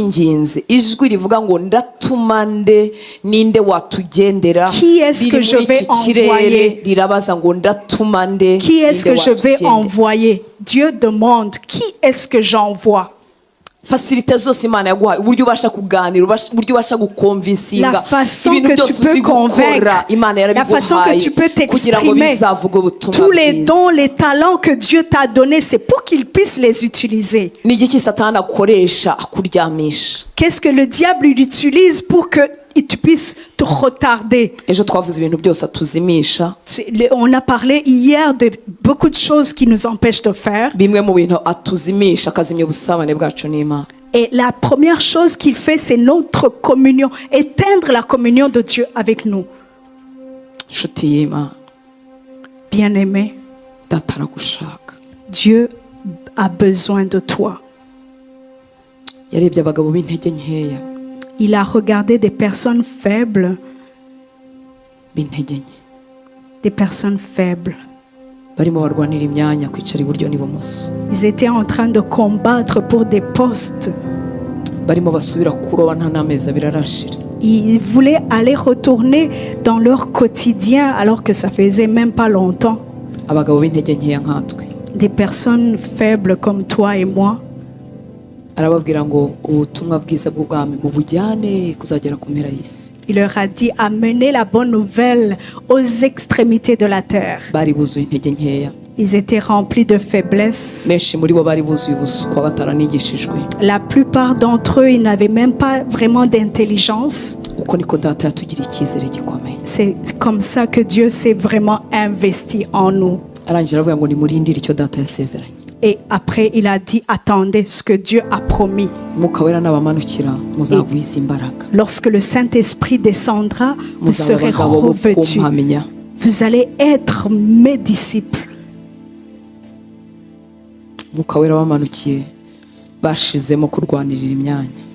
Le Saint-Esprit, lorsqu'il est descendu sur eux, il ne voulait plus chercher leurs propres intérêts. Ils n'ont plus eu de peur, quoi que ce soit, ou de mourir. Ils ne voulaient plus s'asseoir ni à droite ni à gauche. Ils ne voulaient plus retourner dans leurs propres intérêts.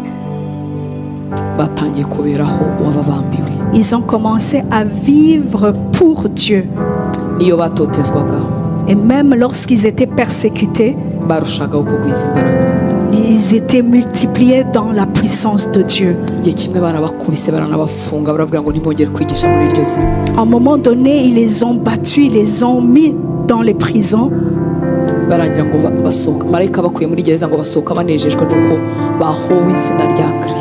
Les gens voulaient les empêcher de proclamer la bonne nouvelle, mais quand ils sont sortis de prison, ils étaient remplis de joie. Et nous, aujourd'hui, on est remplis de faiblesse qui nous amènent à dire, Dieu, c'est comme ça que tu me rémunères. Et pourtant, j'ai servi pour toi. Mais eux, ils étaient vraiment remplis de joie parce qu'ils se disaient, on a œuvré pour Dieu.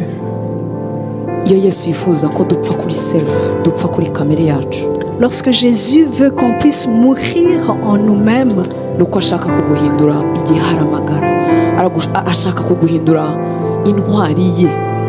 il veut te transformer pour que tu puisses vraiment être son ambassadeur, son représentant.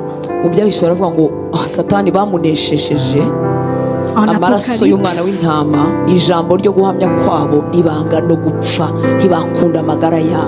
ils ont combattu par leur témoignage.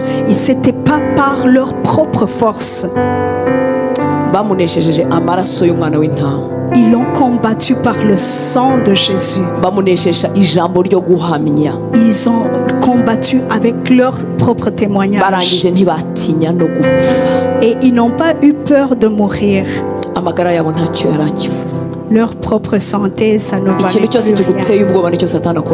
Tout ce qui te fait peur, c'est ça que le diable utilise. Mais lorsque tu t'abandonnes complètement à Jésus, il n'y a rien d'autre qui te fait peur.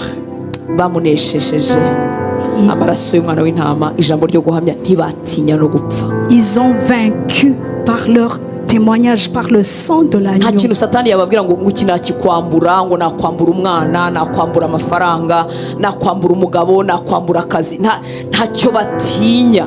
Il n'y a rien qui les effrayait. Même si le diable peut leur dire, je vais t'enlever ton enfant, je vais prendre ton mari ou quoi que ce soit. Je prie que tu puisses t'abandonner à Dieu.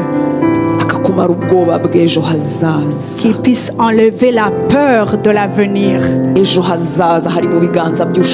L'avenir elle est assurée entre les mains de Dieu. J'ai compris et je suis convaincu qu'il n'y a rien qui le dépasse. Ce qui m'arrive, il fait en sorte qu'il le transforme pour sa propre gloire.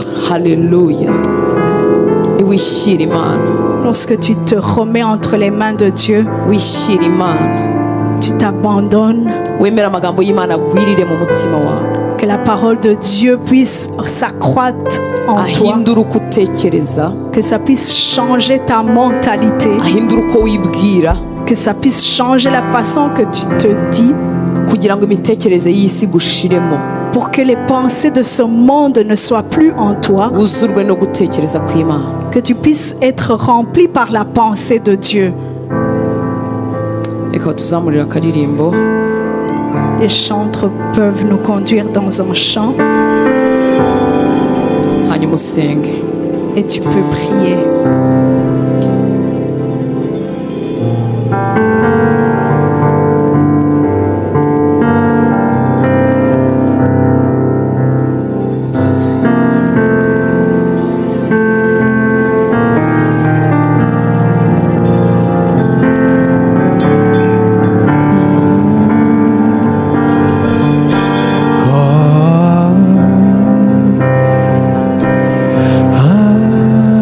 Surrender.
urinde uhetamye uremerewe. Tu ne peux pas te tenir sur le poste à veiller alors que tu es fatigué. Reka tumuzanire ibiduhetamishije. Alors amenons tout ce qui fait en sorte que nous sommes chargés. Wibuke ko yaguhamagariye kukubera so. Rappelle-toi qu'il est ton père. Yaguhamagariye kugukunda no kukubera so. Il t'appelle à être ton père, à t'aimer. Nubwo ikiruhuko uzagira mu mutima kizangana n'uburyo uzamwigiraho. Et même si le repos en toi, ça va dépendre de comment tu vas apprendre à le connaître. Kuko yaravuze ngo mwese abarushye n'abaremerewe nimunsange ndabaruhura. Parce qu'il a dit, venez vous tous qui êtes fatigués et chargés, et je vous donnerai le repos. Ariko arangije aravuga ngo mwemere kuba abagaragu banjye munyigireho. Mais il a dit, soyez mes disciples, apprenez sur moi. Mwemere kuba abagaragu banjye munyigireho. Apprenez à vivre comme moi. Kuko ndi umugwaneza kandi noroheje mu mutima. Parce que moi je suis doux et mon fardeau est léger. Ndi umugwaneza kandi noroheje mu mutima. Je suis doux. Kuko umutwaro wanjye utaremereye. Parce que mon fardeau est léger. Ngo namwe muzabona uburuhukiro mu mitima yanyu. Et vous aurez le repos dans vos cœurs. Reka tumuture ibituremereye. Est-ce que nous puissions lui amener tout ce qui fait en sorte que nous sommes chargés? Ariko wemere no kugengwa nawe no kumwigiraho. Mais que tu puisses accepter d'apprendre sur lui. Parce que lorsque tu le suis, lorsque tu apprends sur lui, c'est là où tu rentres vraiment dans son repos. Parce que lorsque vous allez vraiment me suivre, c'est là où vous aurez le repos en vous. Le repos en toi, ça va dépendre de la façon que tu apprends à le suivre.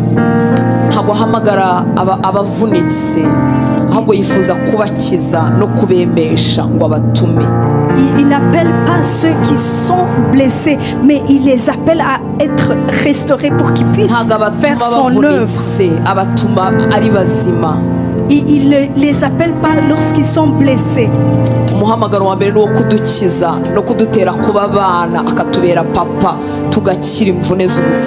Et le premier appel, c'est pour que nous puissions vraiment savoir qu'il est notre Père, qu'il nous aime. Père, nous amenons tous nos fardeaux. Nous amenons tout ce qui nous charge. Nous amenons tout ce qui fait en sorte que nous sommes courbés. Ce qui nous a courbés. Ce qui fait en sorte qu'on ne te voit même pas.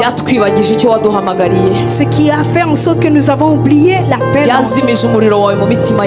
Qui a éteint la flamme en nous. Nous amenons toutes ces choses et nous les déposons aux pieds de tes pieds. Que nous puissions recevoir ton repos. Que nous puissions recevoir la puissance d'apprendre sur toi. Que nous puissions recevoir la puissance de fixer nos yeux sur toi. Pour que nous puissions pas quitter tes yeux, mais que nous puissions recevoir cette puissance de nous tenir sur le poste. Enlève tous les écailles de nos yeux. Essuie les larmes de nos yeux afin que nous puissions te voir.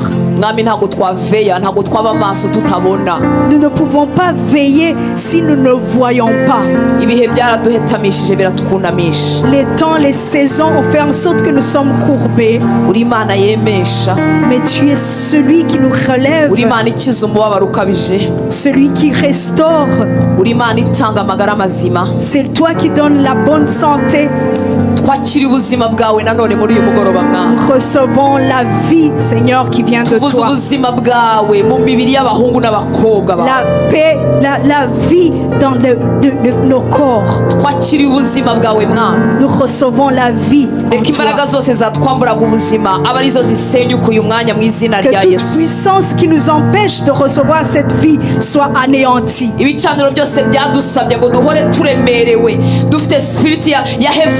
tunanirwa kugukurikira byose bisenyuke mu izina rya Yesu. Tout autel qui parle contre le nom de Jésus, que ces autels soient anéantis, brûlés et consumés. Ibicaniro byubatswe n'abakorera ubwami bw'umwijima, ibyo mu miryango yacu, ibyaho dutuye, byose turabizimisha amaraso yawe mwami Yesu. Tout autel dans nos familles, de toute personne qui nous veulent du mal, que ces autels-là soient détruits. Twikuyeho kuremererwa kose kwatubujije kukugendera no kuba maso, tubyiyambuye ku buzima bwacu mwami. Nous nous dépouillons de toutes sortes de fardeaux qui nous fait en sorte que nous sommes courbés. Uburemere bwose bwo mu mwuka butuma tutihuta, butuma tutagushaka, butuma tudasenga, butuma tutabasha kwiyiriza, butuma tutaba mu ijambo, ubwo buremere tubwikuyeho mu izina rya Yesu. Ce poids-là sur nous, cette oppression qui nous empêche de rentrer en communion avec toi, de rentrer dans l'appel avec toi, que cela soit anéanti.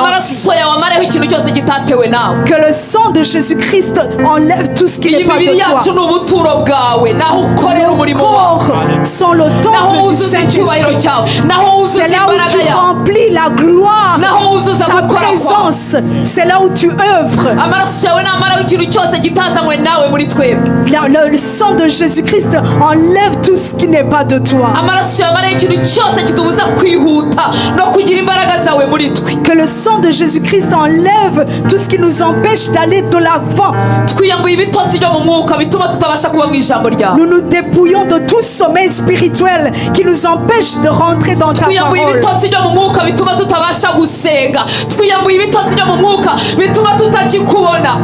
Nous nous enlevons, nous dépouillons de ce sommeil spirituel qui nous enlève, qui nous empêche de rentrer en toi.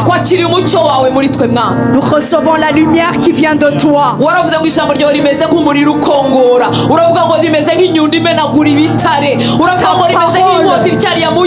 Est une puissance. Ta parole sépare le mal et le bien. Ta parole fait toutes choses merveilleuses.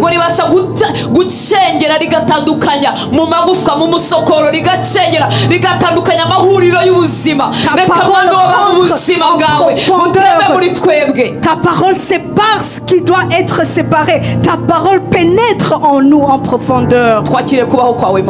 Nous recevons ta vie, Seigneur. Tu es celui qui est miséricordieux. Tu as dit, Seigneur mon Dieu, que tu ne vas pas anéantir celui qui est faible. Tu es le feu qui dévore. Cette flamme qui est en train de s'éteindre, tu fais en sorte de la réanimer.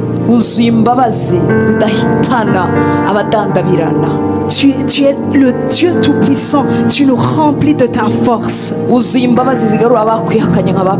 Tu es rempli de miséricorde et tu trouves des personnes comme Pierre. Tu es celui qui nous donne plusieurs chances.